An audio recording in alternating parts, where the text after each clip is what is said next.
สำบายดีพี่น้องสำบายดีเอฟซีทุกคนสำบายดียามแรงพี่น้องยามบ่ายเนาะตอนนี้ก็4 โมงแล้วมื้อนี้บ่ได้ไปเลี้ยงงัวพี่น้องไปหารออัดน้ำแล้วก็หว่านปุ๋ยใส่เขาแล้วก็เสียตัดหญ้าให้งัวพี่น้องตามกระเทนานี่ไปซ้อมจักรมาแล้วก็สิตัดให้มื้อวานนี่ตัดได้2 ซุ่มเนาะใส่กระซุ่มบ่ได้ใส่อันกระสอบเอาซุ่มใส่ซุ่มขึ้นมาเทโลดไปพี่น้องตัดคันมันยาวหญ้ามีหญ้ายาวเนาะ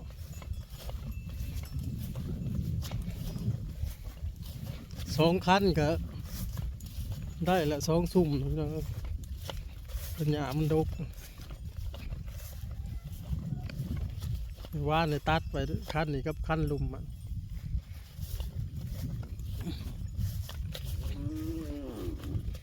เนี่ย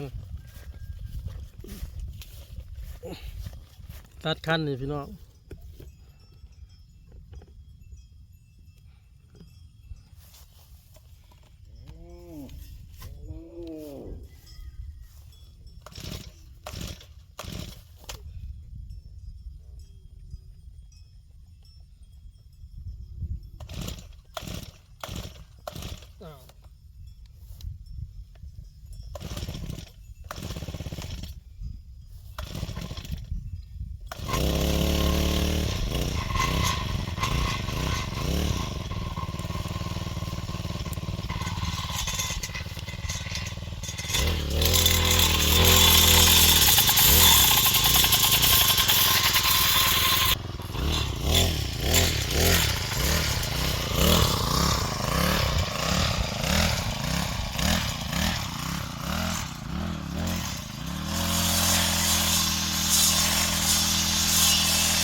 แล้วบาดนี่พี่น้องสิกวด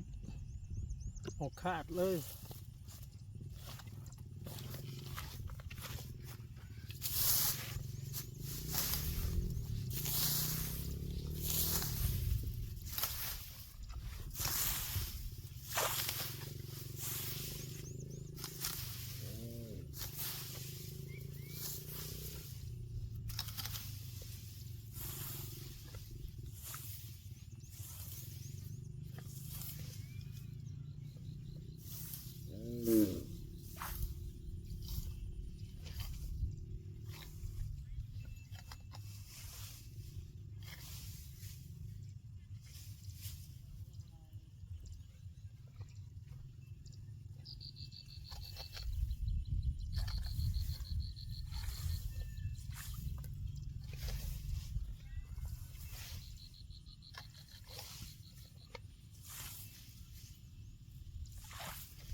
เขากวดเป็นกองไว้เลยก็ใส่ล้อเข็นเนาะเอาซุ่มใส่